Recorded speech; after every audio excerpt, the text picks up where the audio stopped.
Baik, Assalamualaikum warahmatullahi wabarakatuh. Bertemu lagi kali ini bersama kita semua dalam mata kuliah multikultural. Semoga kita semua dalam keadaan baik. Perkenalkan, kami dari kelompok 12 mata kuliah multikultural yang beranggotakan 2 orang, yakni saya sendiri Muhammad Kiki Muzaki dan kawan saya Elis Kholis Riyadhah, dimana pada pertemuan kali ini kami akan menjelaskan mengenai metode pembelajaran pendidikan multikultural, di mana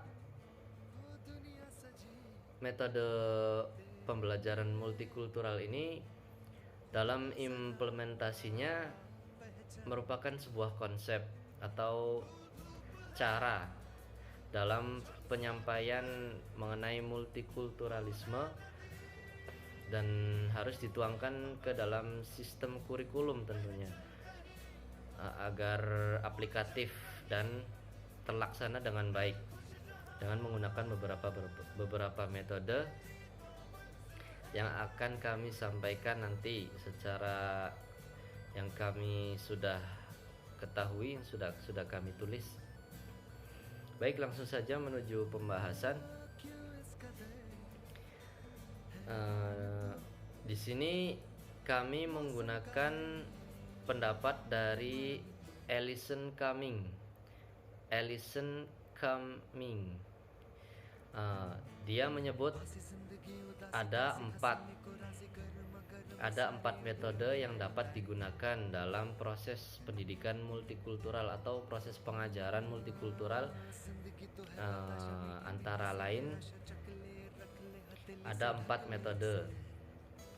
Metode pertama yakni metode kontribusi, metode pengayaan, metode transformatif, dan yang terakhir adalah metode pembuatan keputusan dan aksi sosial. Terdapat 4 metode dan dengan ini akan kami jelaskan mengenai 4 metode ini secara insyaallah detail, dan nanti saya akan jelaskan 2 metode dan dilanjutkan oleh kawan saya nanti poin C dan poin D, yaitu metode transformatif dan pengaplikasian tadi yang terakhir. Ya, langsung saja. Yang pertama yakni metode kontribusi. Metode ini diterapkan dengan mengajak pembelajaran untuk berpartisipasi dalam memahami dan mengapresiasi kultur lain yang berbeda dengan dirinya. Jadi metode ini bisa dikatakan dengan seperti temanya, metode kontribusi. Jadi kita memberikan kontribusi atau memberikan partisipasi dalam suatu pengapresiasian kultur yang lain yang selain milik kita. Seperti dalam pengaplikasiannya itu menggunakan memilih buku-buku bacaan yang sudah ditentukan atau yang beragam, lalu bersama-sama melakukan diskusi atau aktivitas bersama. Dan pengaplikasian yang lain misal mengapresiasi suatu kegiatan atau event seperti event-event keagamaan, dan kita berpartisipasi di situ dalam kehidupan masyarakat atau dalam event-event sekolah dan kita dapat mengaplikasikannya di situ dengan memberikan kontribusi atau apresiasi. Dan selanjutnya yaitu metode pengayaan. Metode ini memperkaya pengetahuan materi dengan literatur. Jadi menggunakan sumber-sumber mengenai masyarakat yang berbeda kultur, atau mengenai bacaan-bacaan atau informasi-informasi mengenai masyarakat yang memiliki kultur atau budaya yang berbeda dari kita,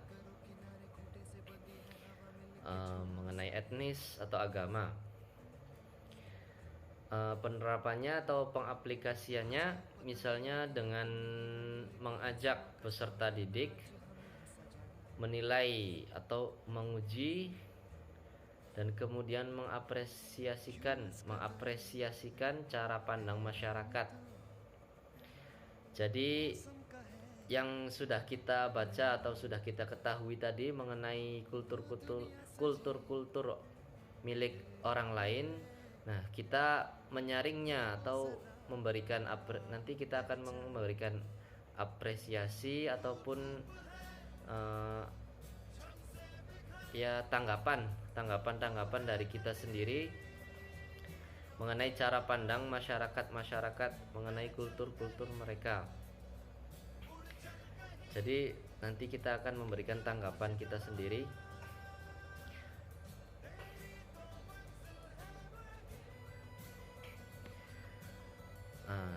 Dan dalam kultur itu kita nanti akan menguji atau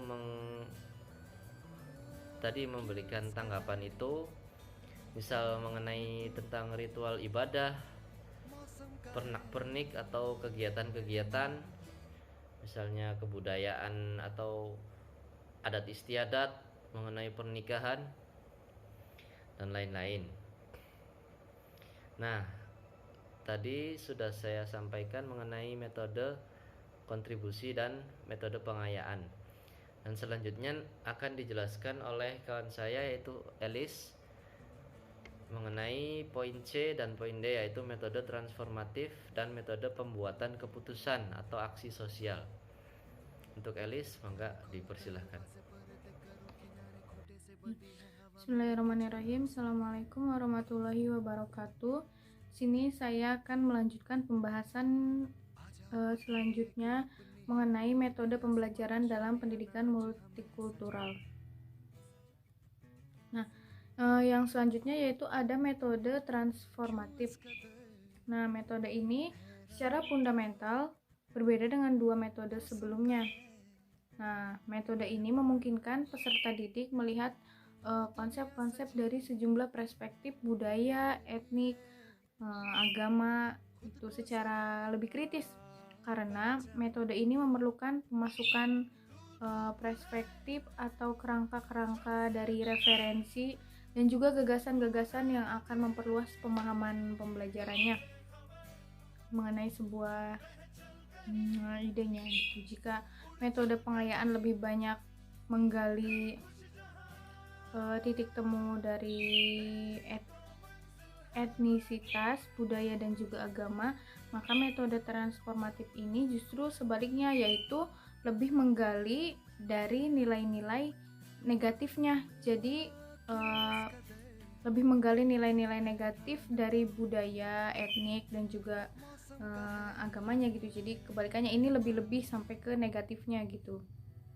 Kemudian metode ini juga dapat mengubah struktur kurikulum dan memberanikan peserta didik untuk memahami isu dan juga persoalan dari jumlah perspektif etnik dan agama tertentu. Misalnya membahas sebuah konsep makanan halal, poligami, jihad, trinitas dari agama atau kebudayaan tertentu yang berpotensi menimbulkan konflik dalam masyarakat.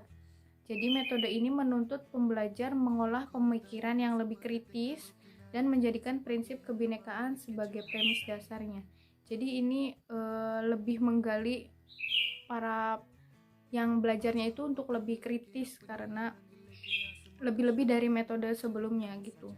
dalam hal ini pun lebih membahas kepada hal negatifnya gitu, karena untuk menggali pemikiran kita agar bisa lebih kritis.